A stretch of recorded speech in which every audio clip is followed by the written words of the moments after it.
Hey folks, once again welcome back to my channel and to Stirling Albion with the RNG Nutters. Last time we finished off with us winning the Premier Sports Cup, which is Scotland's version of the Carabao Cup, in a 5-0 demolition of Kilmarnock. But now we're heading into January and the transfer window. Now, quick reminder that I have to sell any player that has a good, serious offer in place during the summer, but I am allowed to reject them in the January transfer window if I can. Obviously, if the board take the deal, there isn't much I can do. Well, considering how overpowered some of these boys are, I was fully expecting to be fielding offers from all over. And I didn't. Not a single one. Not even a sniff of interest. Frankly, I was both stunned and relieved. I got through the entire transfer window without making a single change. This meant I could keep my team together and keep my run going, and we continued it in a big way, kicking off the month with this preposterous 10-0 home win over Annan Athletic. It'll probably come as no surprise to find out that Annan came rock bottom of the league at the end of the season.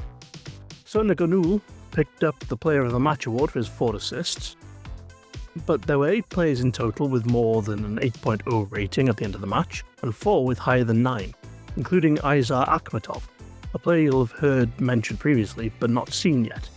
So let's take a look at him now. Akhmatov is a 27-year-old from Kyrgyzstan who can play on both wings and wing-back positions. If that looks unusual and unlikely, remember that to start this save I changed all the players' positions to suit their attributes as best I could, so the team had a solid start. And this is what he ended up with. Despite having truly abysmal technique and off-the-ball stats, he actually ended up being my first choice right winger, playing as an inside forward, where all he took to like a duck to water, going on to win the League 2 Player of the Season award at the end of the season. 3 days after our win over Annan, we were away at St Mirren Reserves in the KDM Evolution Trophy 3rd round, which is Scotland's version of the EFL Trophy. And it was a game in which we ran out 8-4 winners, where Nani picked up a Player of the Match award for his 3 goal involvements, despite the fact that Zamora scored 4. Alvaro Zamora is a young Costa Rican international who can play across both wing-backs and CDM positions. He only made a total of 24 appearances for me this season, scoring 6 goals, 4 of them being in his match. He was primarily used as cover for the right wing-back position as, to be perfectly honest, apart from elite marking and teamwork, his attributes were lousy, with some of the absolute worst physicals I'd ever seen for his position. This time the RNG gods were taking the mick. We won all of our other games in January to keep our 100% record in the league alive, as well as advancing in both remaining cup competitions. The beginning of February, however, would present us with what would perhaps be our biggest test of the season. A home match against Celtic in the 5th round of the Scottish Cup, which is Scotland's version of the FA Cup. Well, we opened the scoring after just 4 minutes when Diallo got on the end of a Denham corner. Then we doubled our lead just 15 minutes later when Zamora tackled Sarachi on the right wing to set up a swift counter-attack that Akhmatov finished from 10 yards out. We scored our 3rd just before the half-hour mark from another Denham corner, this time met by that man Mehna once again. We went into half-time 3-0 up against Scotland's most successful team of all time. But this was indeed Scotland's most successful team of all time, and so they inevitably got themselves back into it when they scored in the 53rd minute. Iheanacho playing in Atienza with a simple ball through the middle. Was this the beginning of a Celtic comeback? Well, just 5 minutes later the ball was in the back of the net again. But this time it was for us, as Hussein played a short pass from left for Yamada to smash one home from 12 yards. But just 4 minutes later Celtic were back again with their own version of this goal. This time Sarachi playing a short pass from the left to Hatate to smash one home from 12 yards. We may still be 2 ahead, but Celtic were not giving up. There was no other action until the 75th minute when Denham and Diallo wanted to remix their first goal of the game, this time from a Denham free kick instead of a corner. That goal put us ahead by 3 once again with just 15 minutes of normal time remaining, and it took all of the fight out of Celtic, allowing us to score our 6th of the match just 2 minutes later when we easily passed our way through the defence and Hussein capped off a show-stopping team performance. Balikwisha got one more back for the visitors in the first minute of extra time, but it was nothing more than a consolation, as we triumphed with an emphatic 6-3 victory. But that wasn't our only cup match this month. We also played Dundee United Reserves away in the KDM Trophy semi-final. Playing in our very snazzy purple away kit, we took the lead after 40 minutes when Sulzbacher played the ball left for Akhmetov to score from an outrageously tight angle. Sulzbacher got our second of the match for himself when he received the ball from Akhmetov and outpaced the defenders to slide one past the keeper from 12 yards. Waters pulled one back from the home side on 70 minutes, but we held on with no trouble to run out 2-1 winners. Despite our poor middling start to the competition, we found our footing and made it to our second cup final of the season. March kicked off with another league match against Sinan Athletic and another big win for us, 6-0 at their place with Al-Matar picking up a Player of the Match award for his hat-trick. Jassim Al-Matar is a young Kuwaiti international who can play in a number of positions, but I primarily used him as cover for the left inside forward position, despite his attributes making him better suited to being a classic right winger.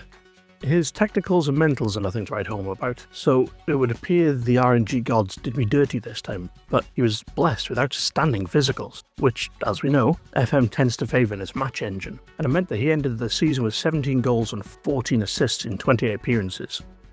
More than one goal involvement per game is frankly an outrageous return for a backup player. Our next match was a home game against Hibernians in the Scottish Cup quarter-finals, but having already beaten Celtic in the competition and multiple other SPL teams throughout the season, I was confident we could win. But Hibs struck first on 9 minutes when Klije chipped a low cross in for Molotnikov to guide home on the volley from 6 yards out. Then things got worse for us as they struck again just 2 minutes later on a rapid counter-attack, with Mulligan feeding an unmarked Iredale. The Hibernian were all over us and we could barely string a pass together. Until 6 minutes later, when Sulzbacher and Gonal passed their way around the Hibernian defenders, leaving Sulzbacher free to play a low cross in from the left that Grimaldi couldn't miss from 2 yards out. That seemed to get us back in the game, but we just couldn't get ourselves an equaliser. Until right on the stroke of half-time when Akhmetov, alone and unmarked, picked up the loose ball from a well-defended corner, charged into the box unimpeded and was free to slot one home from 6 yards out for his 20th goal of the season. From 2-0 down, we were going into half-time all even, and this broke Hibernian's spirits. 15 minutes into the second half, Wallian found the run of Grimaldi into the box, who squared it to Sulzbacher for an easy tap-in. All of a sudden, we were in front. 7 minutes later, Diallo leapt above everyone else to get his bonce on the end of a denim corner, like he has so many times before, putting us 2 goals ahead now.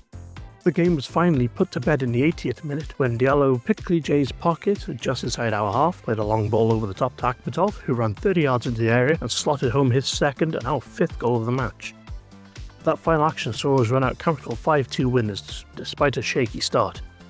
Grimaldi picked up Player of the Match this time for his goal contributions and for his 9.2 rating. Grimaldi is a young Australian who can play anywhere in the attacking spine, but I use him primarily as cover for the attacking midfielder spot.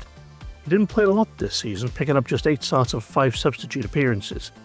Morrow's insane natural fitness and stamina meant he was rarely out of the first team.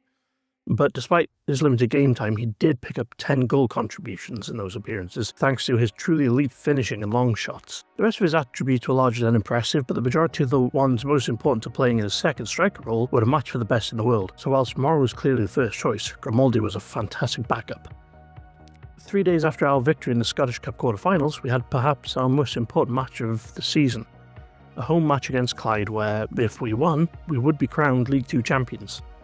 And things could not have started better for us when Hussein robbed the ball from Enham at the halfway line, bombed down the left wing, cut the ball back to Gonul, who arrived unmarked to guide the ball home and put us 1-0 up in the first minute. We scored a second just before the half-hour mark when Al-Shamrani played a square and simple pass to Morrow in the box, who curved one around the keeper into the bottom corner, which was enough to see us run out 2-0 winners and lift our first league trophy of the save, adding another unique trophy to the meta collection. This was also only Stirling's second League 2 championship, repeating their win from 3 seasons ago. We still had 2 more trophies to play for this season, however, and 8 more league games. Sure, we'd already won the league and secured promotion to League 1, but could we maintain our 100% winning record in the league for the entire season? Well, those back-to-back important wins kicked us off for the rest of the month, winning all 4 league matches. Then we kicked off April with another win over Clyde in the league, meaning we only had 3 league games left to complete our 100% win Invincibles run. But our next match was another big one, the KDM Evolution Trophy final against St Johnstone. We went ahead in the 15th minute when Sulzbacher, Akhmetov and Morrow traded passes in a box for Akhmetov to slide one home. We scored again in the 33rd minute when Hussein's long ball over the top from inside our own half caused confusion at the edge of the box between the goalkeeper and defenders, leaving Yamada free to side-foot it home from the D. Our third came in the 38th minute when Yamada returned the favour, playing the ball into Hussein on the left wing, who darted past his marker into the 6-yard area to power pass from Stewart, sending us into the break 3-0 up. The game was effectively over when we scored our fourth just 1 minute into the second half. Wallian, charging down the right wing, put a deflected cross in for Morrow to tap home. St Johnstone tried to get themselves back into the game immediately with a goal from Sidibe, capping off a team move right from kickoff. Then they scored a second 10 minutes later when McPake lost his marker and Boyle found him with a neatly curved pass. McPake then cut the ball across for Mallon to poke home from 6 yards out. We might have a game on our hands. No, we don't. Nothing else happened until the 78th minute, when a pair of one-touch passes from Morrow and Akhmetov found Masuva beating the offside trap to poke home our fifth and the final goal of the game, seeing us lift the trophy as 5-2 winners. That win gave us our third trophy for the season, and another unique one for the Meta Challenge. Plus, it was Stirling's very first KDM trophy. We won our final 3 league games of the season, meaning we completed our 100% winning run in the league, scoring 164 goals and conceding 44 across the season. So we ended the season on a high. But before that, there was still another game to play. The semi-final of the Scottish Cup against Rangers. Now, considering we'd already beaten them once this season, and had seen off numerous SPL teams already, including Celtic, I was worried. The fourth cup final awaited us, this time against Dundee United. It was a formality as far as I was concerned. We just had to beat Rangers one more time. Oh. Never mind then. And so, despite playing our strongest side and putting 5 past Jack Butland, our dream of making another cup final and of a trophy clean sweep this season was dashed by a strong Rangers side putting 7 past us. Well, after this match I went back to look at the stats in our previous victory over them early in the season in the Premier Sports Cup, and despite being 3-1 ahead for most of the match, Rangers actually controlled the match. They had more possession, more shots than we did, and this is something they repeated this time as well, suggesting there was more than a little luck to our first win. Rangers, incidentally, went on to win the cup after beating Dundee 3-2 to complete a domestic double of their own. I mean, it's not as good as our domestic treble and 100% win invincible season in the league, but, it's passably decent all the same. But there we have it. 1 season down for the Nutters, 3 trophies and a promotion in the cabinet. It's an excellent season all around, and things are looking very good for next season in League One. Except we're moving into the summer transfer window, and now everyone seems to want my players. This is going to be a long summer. But that's a video for next time. And for today, we're going to finish here.